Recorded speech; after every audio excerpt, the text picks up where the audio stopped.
Welcome to Board Game Binge, the place where we bring you bite-sized, bingeable board game content from across the industry. I'm your host, James Staley, and in this episode, we're welcoming back Reed Mascola from Paranoia Rising Games, the publisher of Vigilante and the new expansion, Hidden Motives. Reed is also the designer on one of my recent titles, Catnip Auction House. Reed, welcome back to the binge. How you doing, my friend? Doing great. Thanks for having me on again. How are you doing? Oh, I'm doing great. It's awesome having you back. For those who want to kind of get the full deep dive on who is Reed Mascola, check out episode 83. I can't believe it's been a couple years since we've had you on the podcast. It seems like it was just yesterday, but here we are at episode 255. Episode 83, check it out. It was a great chat. We got into the whole kind of genesis of your Vigilante game. We're going to talk a little bit more about that today as well.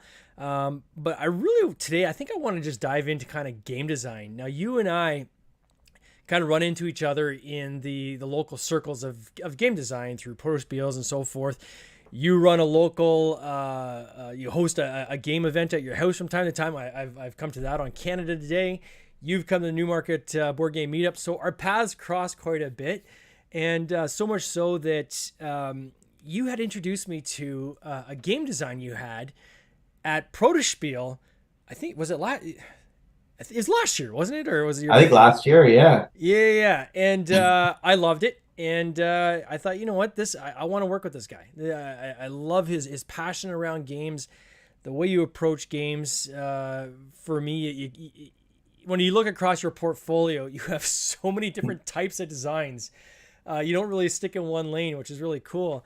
And it was awesome working with you on that game. So maybe we'll even talk a little bit about Catnip Auction House in this chat as well, if that's cool. Absolutely. Yeah, it's been great to work with you on that. It's been a lot of fun. So for those who don't know Catnip Auction House, this is something that we just launched going into Origins this past summer. We literally started the process in the fall. And there was a bit of a reskinning going. I think it started out as a shoe game or something like what? It was feet game. Yeah, feet game. Very, very niche market. So it's funny because I was talking to our good friend at Analog Game Studios, Richard McCrae, and he was looking at that game as well. We were both kind of eyeing up this game at the Protospiel. And he was wanting to lean into the kind of the shoe feet kind of auction, and I wanted to go the cat path. So I'm glad you went with me because we've had a lot of great feedback on that game. People seem to really enjoy it, and it's something that I have in my game bag every game night, and simply because it's something that can pull together people who are either gamers or non-gamers alike, right? It's something you can get out on the table fast, and because it plays up to 10 players, it's perfect, right, for one of those kind of party events. Yeah, absolutely. I mean, I think that's what I enjoy about it most too, is just that it's 3 to 10 players, so you can have a small group, a big group, doesn't matter, and you pull it out, it's 20, 30 minutes max, I would say. So really just kind of hits a lot of different boxes. And I've had a lot of people play it too, since it is kind of an auction game. Yeah. I've had a lot of people play it that didn't like auction games, and they came out either liking it or at the very least liking it more than the other auction games. That's true, because most people that don't like auction games really don't like auction games, right? Mm-hmm. And those who love auction games really love them. And it's tough to find people that are kind of in between or willing to tolerate an auction game. But this is one, I think it's the auction mechanism, I think, is light enough that Mm. it doesn't go too heavy into auction. It's more of almost like a press your luck, I would say, kind Yeah, of I mechanic, agree. right? Like, do I keep bidding, or do I grab all the catnip that's been kind of bid up until that point and then save that for a later item that I want to get? We Mhm. leaned really heavy into the cat puns, obviously, on this. So we have the preferred items with the word fur. Um, we've got clockwise and counterclockwise, spelled claw, on that medallion that we flip with the auctioneer. All the cat items are just, they're just fun, right? And who's your favorite cat, would you say, in that game? I mean, I'm a little biased because I'm the one that suggested it, but Mubaka, absolutely. And you've got the Death Star shirt on it to go with it, Oh I yes, guess. there we are. Yeah, Mubaka. Yeah, people actually, when they see that, it always gathers a chuckle. Chuckles is actually my favorite. I've been Yeah, trying Chuckles to is name great too. family pets Chuckles now for the past 10 years. I cannot convince anybody to let us name an animal Chuckles. So I decided, you know what? If he's getting Mubaka, I'm getting Chuckles in this game. So we got that in there with the artwork, and yeah, it turned out really well. I'm really happy with it. If anybody wants to check that game out, go to tinrobotgames.com. You'll see a video on there. Or if you go on YouTube and type in Catnip Auction House, there's lots of review videos that have popped up on that as well, and it's getting a lot of buzz. So very excited for that game, and we're actually looking to see if we can move that even in China and do an edition in China. So we're working on that as well. So stay tuned on that. So let's talk a little bit about Vigilante. For those who don't know what Vigilante is, can you describe what it is as a game and the type of game it is? Yeah, I've always had a hard time defining it, but it's basically thematically it's a game where you're building up a team of heroes and you're going and accomplishing your mastermind objective, whether you're good, whether you're evil, whether you're a little bit out for yourself and you're neutral. But mechanically, I would say social deduction is in there. But for those of you that hate social deduction, it's I would say a very it's it's more game than social deduction. Yeah. So I've had people that don't like social deduction still enjoy vigilante. Um, it I would say so action management. Tableau building because you're building up a team, you're Yeah. recruiting heroes, you're giving them equipment to make them stronger, and you're building kind of a roster of abilities that kind of build an engine. Yeah. Um, I I found mean, you played it. How would you describe it? Well, hey, you're the one being interviewed, man, not me. But yes, it's I had a chance to play it at Origins, and we had talked about this game. Well, since you launched, right? So I hadn't had a chance to play it up until then, and you're gracious enough to teach me at Origins, and I really liked it. Actually, it was I didn't go in with high expectations because I'm not one of those people that play a lot of social deduction games. Although you did get me into Werewolf pretty heavily at Origins there. I think I was converted by the end of the show. Yeah. But to me, it felt more tableau builder than social deduction. Like it's got, to me, like just pinches of social deduction in it. And I wouldn't describe it that way because I wouldn't want someone who doesn't like social deduction to say, well, that's not a game I want to try. To me, it was more tableau building. You get to play as either the good guys or the bad guys or neutral. That's kind of where I guess the social deduction part comes in, is trying to figure out, are people good guys or bad guys, or are they neutral, and what role are they playing? What I found was surprising to me was there's three of us that were playing. Two of us were the good guys. Well, I think the one was neutral, I believe the way it ended up Hmm. being. And I think we all won, right? We all achieved our Yeah. objectives. And so I'm like, what? We all won? I was attacking this guy for no reason. Why? How did he win? But it was interesting because you don't know. Am I helping this person, or am I helping myself? And this action could actually be hurting me if he's kind of on my team, and how things are kind of, how these allegiances work. But the mechanic you had of how you do it's kind of like a deck builder too, though, right? Like it's not just a tableau builder. It's like a deck builder almost. Yeah, like more, I guess maybe a like a hand management kind of Yeah. situation because your cards are are your resources. Yeah, And if you run out of cards, it takes you a little while to rebuild. it does. Yeah. But thematically, it was super cool. Like I really dug it. And I don't currently own it. I'll probably back this campaign when you launch because I believe you're going to do the original game in addition to the Yep, expansion, right? For people who haven't had the original exactly. game, which is cool. Um, yeah, it's something that I think we played for it was like an hour and a bit. Like Mhm. it didn't play too long. It's very robust, right? When it's on the table, it's like, whoa, there's a lot of stuff here. We're gonna be sitting here for 3 hours. Like that was kind of my worry going in, and I was Yeah. pleasantly surprised at how quickly we got through that game. And again, it was like an hour, maybe an hour and 15 for us to play through. Um, yeah, it was fun. How long have you been like hidden motives? Number one, I want to Mhm. understand what that's kind of changing and adding to the game. Um, but at what point did you come up with that? Was that during the initial design, and then it was kind of like most of us, where we have a bunch of ideas that we've worked on, and then we kind of say, okay, well, I'm going to launch these things first, and then I'll add this other stuff on later, or like how did that all kind of come about? So it started, well, it definitely started with Vigilante, the base game. Yeah. And then I moved on to something called Vigilante Story Mode, which is the cooperative campaign version of it. So it has the same base mechanics, no social deduction. Um, and I made them compatible. Mm.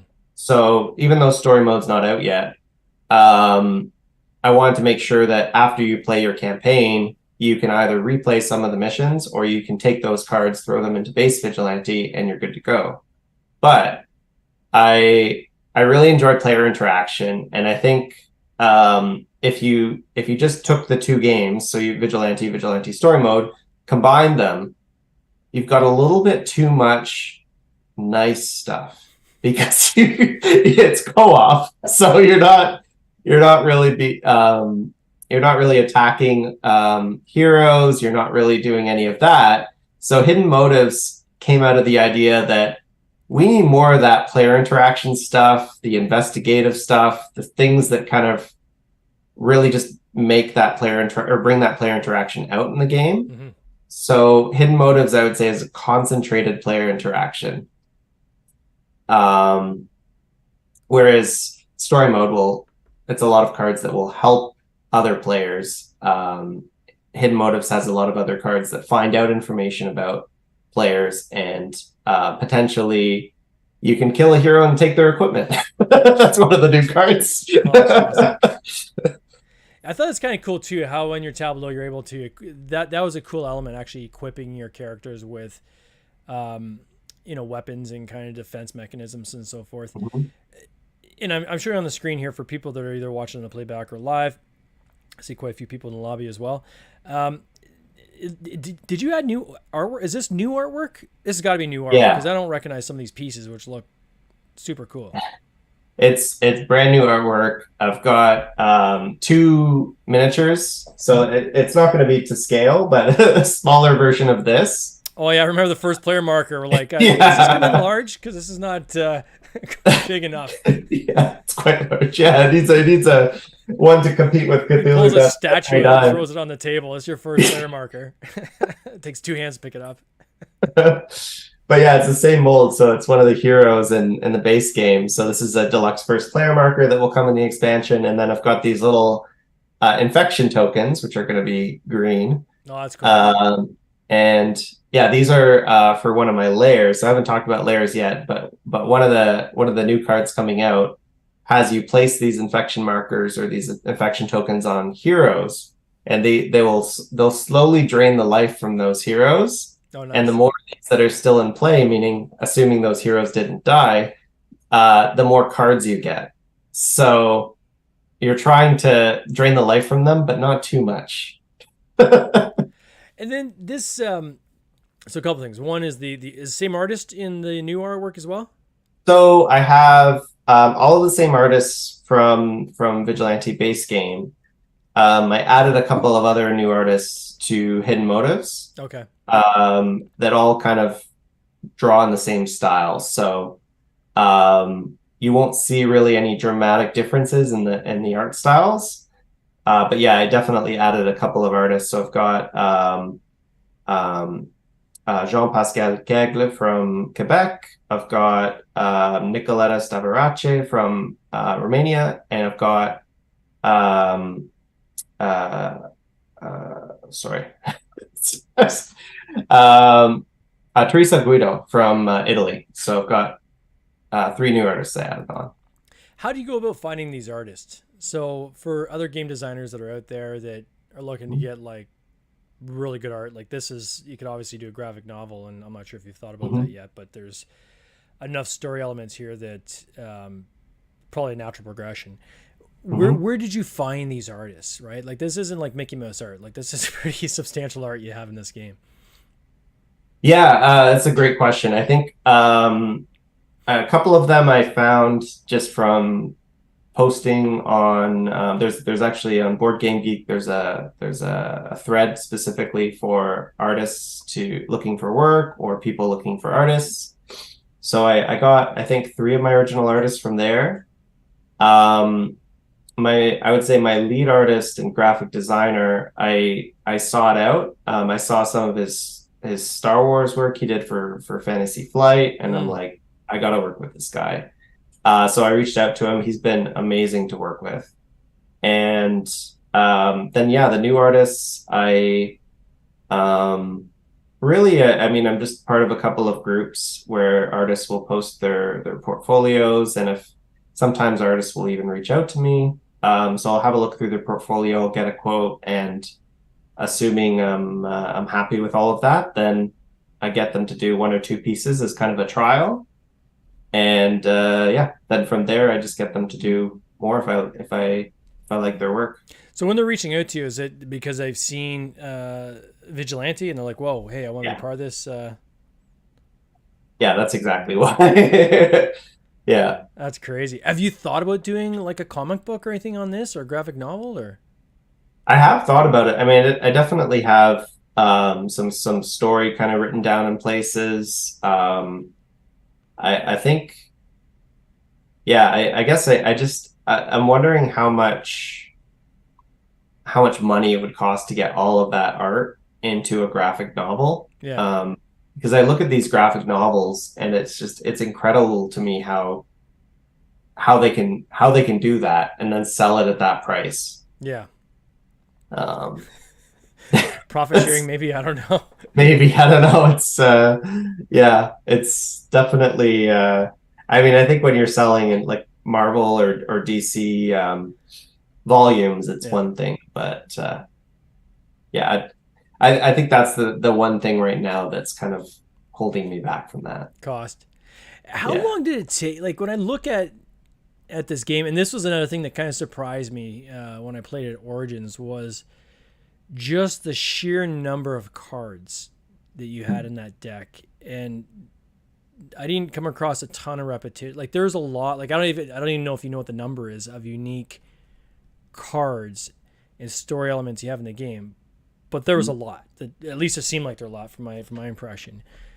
How did you find the time to put all that? Because I know that, I mean, you don't just work on this one game. You got a lot of games Yeah. in your satchel there, right? That you've got coming, and you've got a full time job, right? Hmm. And it's not a small job. It's, you know, you're pretty high up in your company. Hmm. How how do you find the time? Like, or where do you get the time to do these? Like, I'm curious, right? Because I know how long it takes me to do the things I work on, Yeah. and I have trouble getting my head around it. Unless this is something you've been working on for like 5, 6 years. Like, how did you build this out? Yeah, so base vigilante, I would say, was 5 years Yeah. working on it. So that's how I did it. Hidden motives, um, I just kind of do a bit at a time. So Mm. I'll get inspired, I'll think of an idea, and I'll yeah, I'll just put a description together for the artist. And of course, when I'm thinking of the idea, I'm thinking about, okay, what do I want it to look like? What do I want the game text to be? How do I want to interact with other components in the game? So yeah, sometimes you just get that kind of that inspiration, and you just got to do what you got to do. And then the balance of it too, right? So once you create that new Yeah. card, okay, now how's this going to fit in with the game? Mhm. Is it going to change this other cards we've created over here, these other mechanics? Is it going to change it in a good way or a bad way, and all this kind of stuff, right? So, Yeah. yeah, it's a robust game, that is for sure. Hidden Motives is, so it's launching on Kickstarter tomorrow. So this episode Yes. will actually play. Will go live tomorrow. So it'll, for those who are watching the video replay, you see it now. I guess you can check out the campaign page, and I'll put a link in the show notes to that where they can go and follow. But for the most people that are listening on the podcast, the campaign would have already launched. So, what can people expect when they go to your campaign page on this particular campaign? So as you mentioned earlier, I am doing a reprint of Vigilante, the base game. So for anyone who hasn't gotten that, you can get the base game only if you want it. You can get the base game and Hidden Motives, or you can just get Hidden Motives. I've also got five tiers where well, one tier, five possible pledges where you can also design your own card. Oh, wow. So that's something that's brand new from my last campaign because I had a couple people reach out and ask if I can add that in my next campaign. Of course, I got to put the disclaimer of ultimately I'll kind of have a discussion with you and make sure there's no IP infringement, anything inappropriate. But otherwise, I think it should be pretty fun. I've done a lot of card design with people that have won contests or have been part of different things, and that's been great. So how do you execute that? Is it they send you an idea and that goes off to the artist, and the artist will just kind of literally create their idea, or how will that kind of work? Yeah. So first thing I'll get from that person is if they have a photo, for instance, that they want to use as reference, just to get an idea. I'll get a written description of what you want this character to be doing, what you want them to look like, what you want them to be wearing, all of that stuff. Mm-hmm. And then an idea of what's the game like? How would this affect the game? What do you want this to be? What card type do you want it to be? What do you want it to interact with? Does it interact with the event tokens or the allegiance tokens or the heroes? So on and so forth. So I just get as much information as I can. The description, because I already have like an established way that I write things for the artists, I usually take that and I paraphrase it. I add more details, what I think might look cool or make it pop, and then we just kind of go from there. Will that be included in all games or just that person's copy of the game?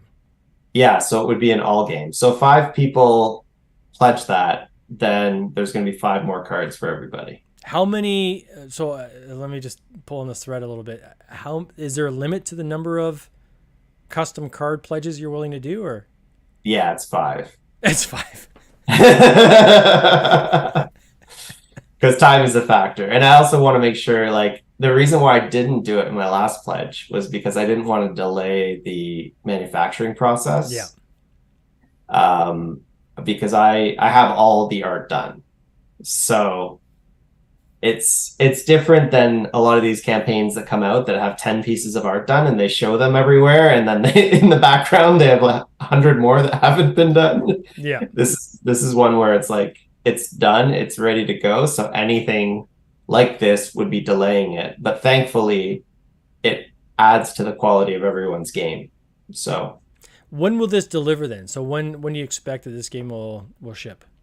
So right now I've got October 2024 as the estimated date, but I'm hoping to deliver earlier. Last time I had it about a year out from when the campaign funded, and for everybody I hit that, and actually was a little bit earlier. For Europe, I especially hit that. I actually got the game out in like less than 6 months. Because I airshipped it. So actually all the delays came from the ocean shipments, and thankfully I buffered it out for that.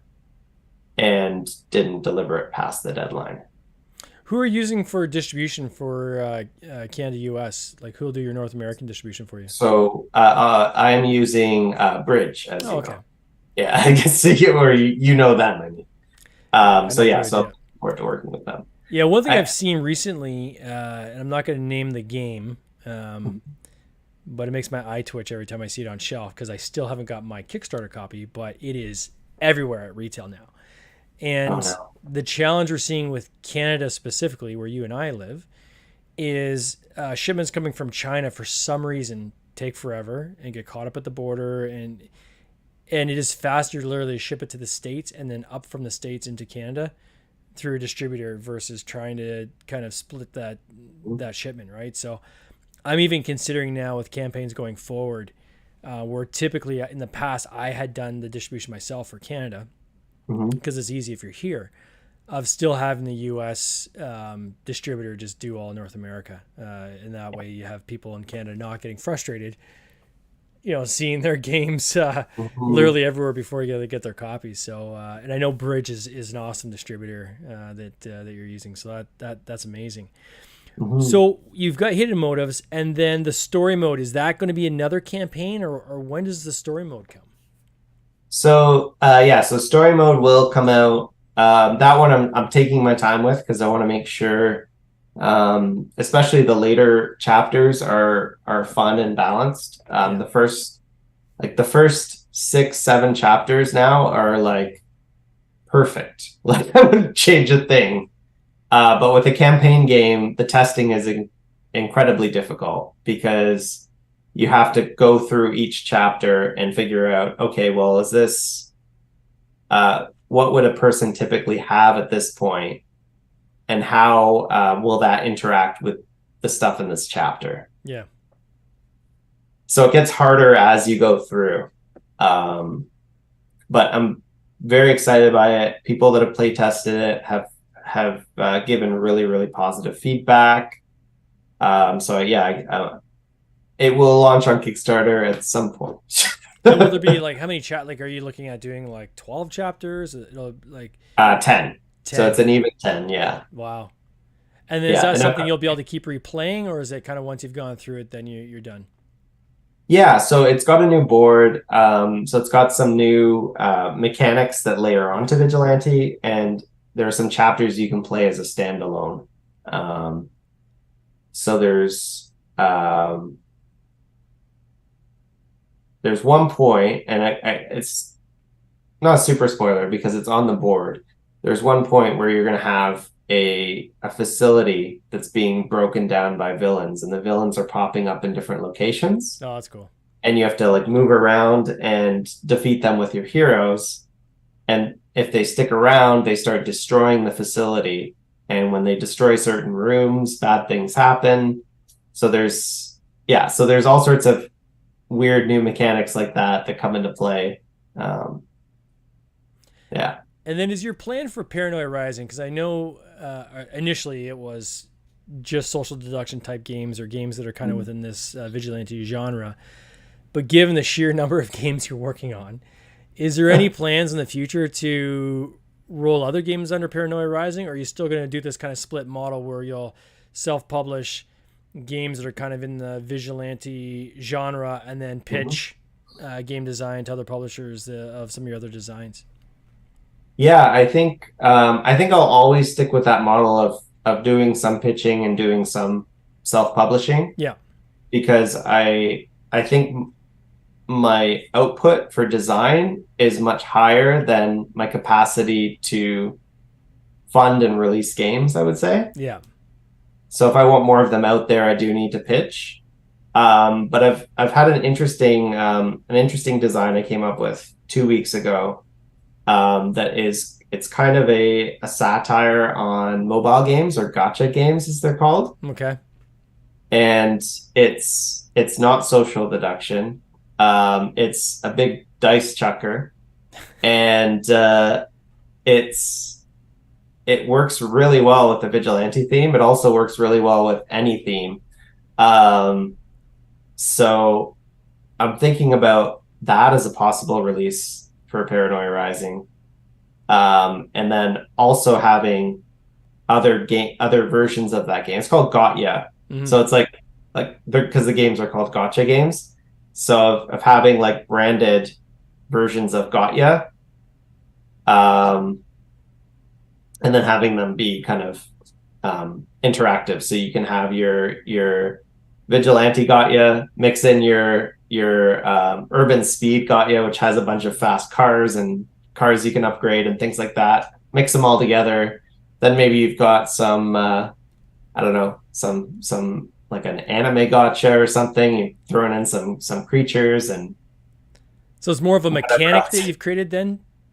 so yeah, it's at its base, it's a mechanic. It's kind of an RPG slash dice checker where you're collecting.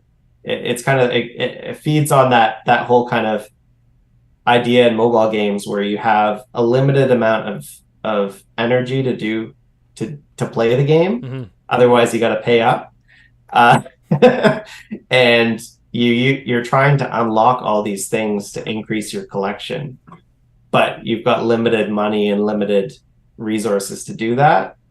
So I've got a danger die in there where every time you're like taking more money to buy more characters, you gotta roll it and bad things might happen. So is this something you're pitching, or you're talking about actually rolling this into Vigilante and kind of having it as like an expansion? So no, it would be a completely standalone game. But the idea, I guess, is that you could have it compatible with other themes of it. So if you want to play like superheroes and cats and cars, throw it all into one. A smorgasbord, as I say. Yeah. Well, Reed, for those who want to follow your campaign, I am going to put a link in the show notes. You can always go and just type in hidden motives. I did that search today on Kickstarter, and it shows up when you type in hidden motives, or if you type in vigilante, it comes up that way as well. How else can people follow your journey and kind of watch, the whole vigilante storyline? Is there a social way they can do that, or how best do they do that? Yeah, absolutely. I mean, we've got an Instagram page and Facebook page, also Twitter. So yeah, definitely you can follow along there. We've got a lot more information on our website, so paranoiarising.com. But yeah, I think there's a lot of information that's going to be on the campaign page when we launch. So I can't wait to see any other questions, feel free to ask. All right, my friend. Well, I want to wish you all the best in this campaign. I'll be watching tomorrow the kickoff, and I'll be cheering for you. I know there's an event downtown Toronto. I can't make it, unfortunately, but I want to wish you all the best with the event, and all the best of the campaign.